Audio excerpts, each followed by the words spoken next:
please welcome the most lovely trolls I ever saw, Kendrick and Justin Timberlake. Good morning. Can I help you with this? Be careful. Maybe in the middle. Justin over here. So good to see you again. Yes. How are you? I'm fine. Alles klar. Sehr gut. We just showed you your brand new video. Sehr schön. How do you like the video of Justin? Actually, on the way to Stockholm, to Cannes and Stockholm, you're going to perform at the Eurovision Song Contest. Yes. Which is a big thing in Europe, but nobody knows it actually in the US. I mean, I think a little bit, but yeah, it's kind of crazy that 200 million people in the world watch it and we don't know it. I think Conchita was kind of a breakthrough. Yeah, it was a big deal. People in the US started paying attention. We knew about that. Yeah. We just listened to the unbelievable duet of the Trolls, True Colors. Wasn't that amazing, True Colors? It was so great. So what's so fascinating talking about the Trolls, Anna? I'm sorry? What's so fascinating about these Trolls? I mean, I like the idea that a universe exists where there are tiny, fuzzy, 6-inch tall creatures. When DreamWorks, before they could show me any footage, they did a little presentation for me where they were showing me all of the reference photos, and they did some previs, and I walked away with that feeling that you get as a child sometimes, and very rarely as an adult, where you see a cinematic world and like so desperately want it to be real. Like you have that gut feeling of like, oh, I'm gonna go there someday, and then you remember like, this is imaginary. That's okay, cool it. So I love the whole world that they've created. What's the magic of the Trolls for you, Justin? What Anna said. No, for me, this has been an amazing experience because for the first time, I feel like, getting to lucky enough to have a music career and a film career, I get to combine the two, to be able to work alongside Anna and also, I guess, sort of be in charge of the music. It's been a lot of fun. If you need to prove that this movie will be successful, here it comes. The youngest human being ever saw a troll. Look at this. This is Theodore, 5-month-old. And when you were singing True Colors, I asked the parents, he was peeing in his Pampers. Is it true? Yeah. Theodore loves the movie. That's a fan. So, funny enough, when we were singing True Colors, we were peeing our Pampers too. So. We have Lisa and Caroline with microphones down there for you. Just raise your hand and please ask questions in English. Who's going to start with the first question? Right here, please. Hi, this looks amazing, but we just saw it's amazing that they turned my LSD dreams into a movie. That's fascinating. But for Justin, and I'm sorry, but that's why we ended up peeing our Pampers. We were doing no, okay. But you portray a character that doesn't sing and dance, and you have to hold yourself back all the time, which knowing your past. I don't know what you're talking about. You sing sometimes, and you will sometimes. You dance sometimes, and we like. How tough was that for you to hold to have a character that's so held back? Well, they write the script for you. Yeah, that wasn't a choice of mine. I think it was just ended up being a funny, ironic thing that my character doesn't sing. I think that's the magic of Jeffrey Katzenberg specifically. I think Jeffrey made that happen. Next question. I just want to know, how long did the recordings take? And did you have temp tracks that they animated on already, or did they animate to your voices and your performances? The dialogue or the music? The dialogue. The dialogue, I should check this, but I think I've been doing the dialogue for close to 2 years. But, it starts out as, you go in once every 4 months, and then, now I'm at the point where occasionally it'll be, twice a week. So I I have seen the script go through a lot of changes, and I feel really grateful that I've been a part of the process from the beginning. And then we didn't start doing music until a little later on. But unfortunately for the animators, they can't really animate until we're done, so they're at our mercy. And sometimes we want to make changes, and it better be a damn good change at this point, because they have to Expensive. redo. It's a lot of man hours. Changes are very expensive. I was thinking more for the poor animators, but yeah, it's fucking expensive. You know, I think well, first of all, when we record the dialogue, there's cameras. The animators actually animate to our faces. And kind of make the mouths of the characters move the same way that ours would, which makes them obviously more human-like. But I think one of the benefits or luxuries of working on an animated film is sort of the thing that Anna was alluding to, which is you can modify the script and the tone and the characters as you go, and so. You know, like she said, working on it for, 2 years' time, maybe, that it changes as you go. Versus working on live action, you shoot what's there and then you edit it. You don't, unless you do reshoots, you don't go back and sort of, you don't work on it as you go. You shoot what's there. And so it's been, I can speak for myself, and I'm sure she would probably agree that it's fun to be able to have that input and help shape your character in that way. Next question, please. Just raise your hand. And the back over there. Good morning. What is your relation to Berlin? And Justin, did you bring your family with you? I did not bring my family with me. I am related to Jeffrey, though, so I guess I did bring my family with me. He's adopted me. And what do you think about Berlin? Justin has spent more time here than I have, but I filmed The Voices here for 3 months, and I had a wonderful time. I'm not big on going to restaurants by myself, so I've been to every museum in Berlin, including the medical museum, which is creepy and an awesome way to spend an afternoon. Very special. I actually love how the art scene in the past years has really become big in Berlin. I like the opportunity to come and see a lot of the art. The art scene has gotten really big here. I love Berlin. I love Germany. I spent a lot of time here as a teenager. So I'm actually seriously very fond of it. Basically lived in Munich for roughly more than half a year when I was 15, 16, and I mean I love it here. So there's still a Grüß Gott inside of you. Oh yeah. Okay. Genau. You cannot see it, but he wears a lederhosen underneath. So next question, please. Over here, please. Yeah. Hello, I'm Daniel. Is this the kind of movie you like to watch, or only if you work on it? So You like to watch, or you just would like to work on it? I love animated I love films. animation. I mean, I think they're the best movies. What's your favorite? To be honest. So, my favorite? Shrek. Good answer. Good answer. Spontaneous answer. I mean, when I was a kid, and I think one of the best movies ever was Dumbo. That was one of my favorites. With the big ears. Yes, beautiful movie. Yeah. Beautiful movie. Anna.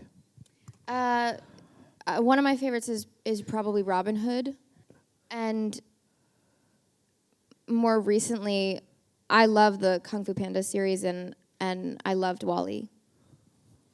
That's great. Next question, please. Right here. Now we have to hurry up a little bit because we don't have that much time. Please, yeah. As Katzenberg already announced, you were also an executive producer for the soundtrack. Does it also mean, like, by picking all the tracks for the movie, that you were also involved in the screenplay, like writing like all the storyline, or has that nothing to do with the movie itself, like your choice of music?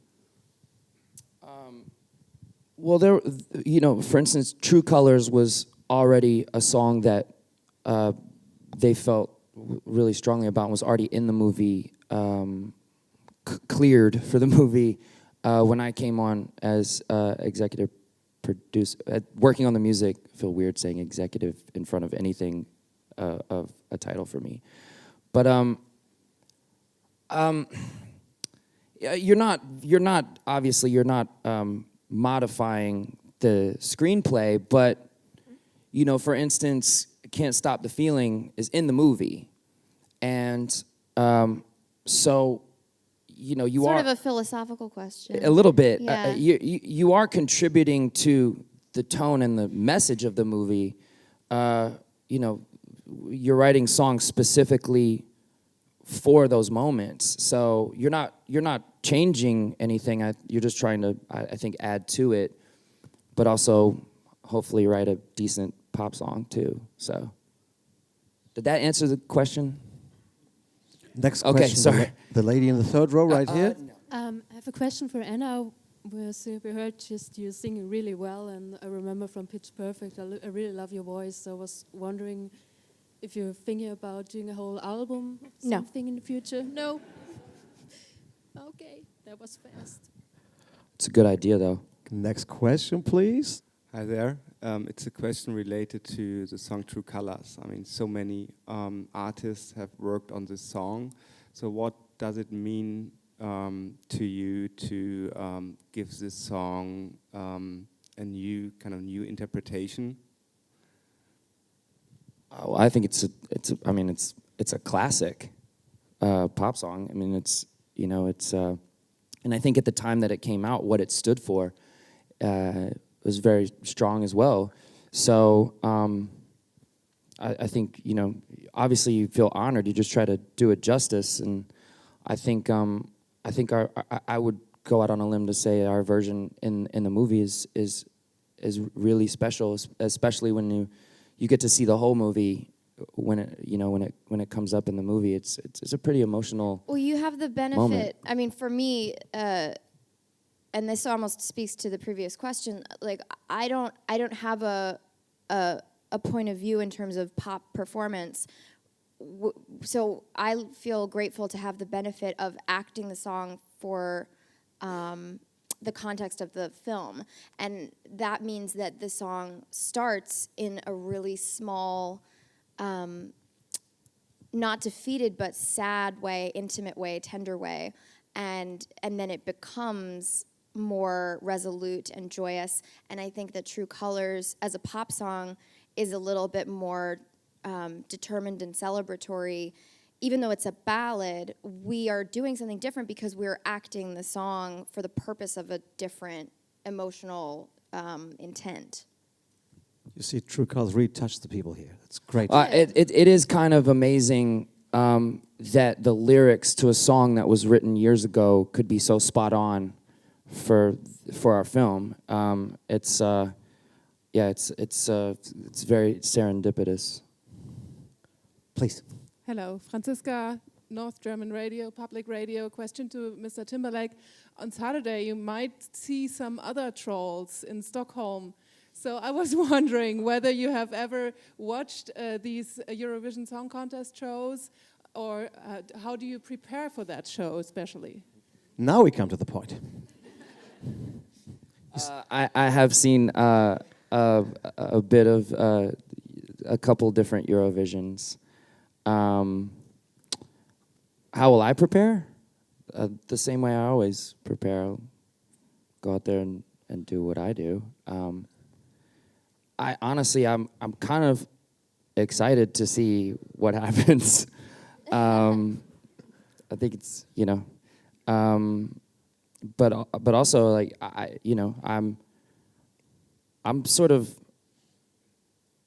excited to do something that I feel like not a lot of no American, to boldly go where no American has ever gone before. I think we're gonna have fun. We're gonna have a lot of fun. And you're not in the competition. No, I'm not in the competition.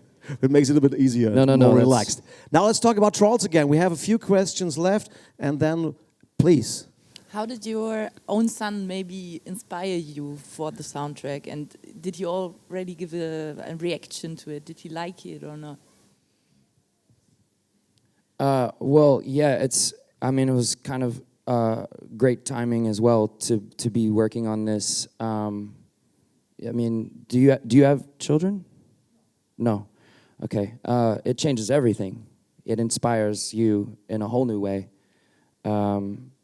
But I hope he hasn't seen anything of the movie because he doesn't get to watch TV. The only thing I let him watch on TV is golf with me. And he actually loves it. Oh, he's going to hate TV. I know. Yeah. Well, that's what we're hoping. And but I hopefully he'll like it. Okay, we have a next question, right? What's tougher, doing just voices? Anna, you mentioned you've been working on this for 2 years. What's tougher, plain acting or doing voices and voiceovers? Sorry, do you mean the difference between live action and action animation? live action in front of the camera or behind the scenes voices? I cannot tell you how much I love doing animation. I mean, live action is a whole other beast, and oftentimes I do feel that when I will deliver a line in rehearsal, sometimes a director will get worried because I will be kind of I don't really go all out for a camera rehearsal. It's different for everybody, but that's my choice. And they'll kind of get worried and pull me aside and do a whole so here's what's going on in this scene. And every now with new directors, I have to be like, oh no, I know what's going on in the scene. Just wait for it. And I have to make them trust that what I will bring visually will tell the story more than my voice. But with animation, it's like you just are relying on this one part of your instrument, and it's so pure because when you're doing live action, there are all these layers between intention and execution, and all those layers are how long it was since you heard the direction that gave you your inspiration, and thinking, am I on my mark? I think it's a little bit this way. I think I just need to lean into it because I'm pretty sure that the lens can't see me right now, but I'm not going to look because that would ruin it. And the other actor and your costume's too tight, and you're pretty sure that your mic pack is showing, and you have to work through all those layers to get to the execution that you want. And with animation, there's none of that. You don't even have to fight through memorization. The lines are right in front of you, so you just get to your most raw instincts just gets to come right out. It's incredible. Yeah, we really. It's so much fun. So last question. I mostly love doing animation because you get to show up in your sweatpants, and then you do your thing and go home. Last question. So there's a chance for you to write history right now. No pressure. Oh my God. Question for Justin and myself from Radio Station 1 Live. The song you've wrote for the song for the movie matches perfect, I think. Are there more original songs written by you for the movie? And is this a kind of new style we can expect from new projects of you, maybe? He did well. He had 3 questions in the same question. Told you history. The pressure was high. So yeah, this song was written specifically for this movie, but also with the intention of putting it out this summer and hopefully everyone enjoying it. I'm trying to remember the second question. If this is a style. Oh yes, there are 3 more originals that I've written. One which Ariana Grande performs. Another one which Gwen Stefani, who is in our movie, she performs, and will be featuring myself. So I get to do a duet with Gwen Stefani. Hello. And then there's another one. There's another one that we have a lot of the cast on. And so yeah, it's very exciting. But as far as future projects, I think that this song, I wanted to make it specific to this movie as far as sonics and what it was sonically doing. Not to say I wouldn't write another song that sounded like it, but I guess I don't know the answer to that third question because I'm sort of, I'm in the studio right now, but not really just exploring that, so. Thank you. Unfortunately, we have to stop here because we have to feed Theodore. You heard Yes. that? That's Yeah. the reason why. We have to We're change gonna his stop that. diaper. Hugging hour, yeah. Bling! So thank you so much for asking all these questions, and thank you so much to Mr. Jeffrey Katzenberg here in Berlin, Anna Kendrick, and Justin Timberlake. Good luck in Stockholm. So good to have you. Thank you.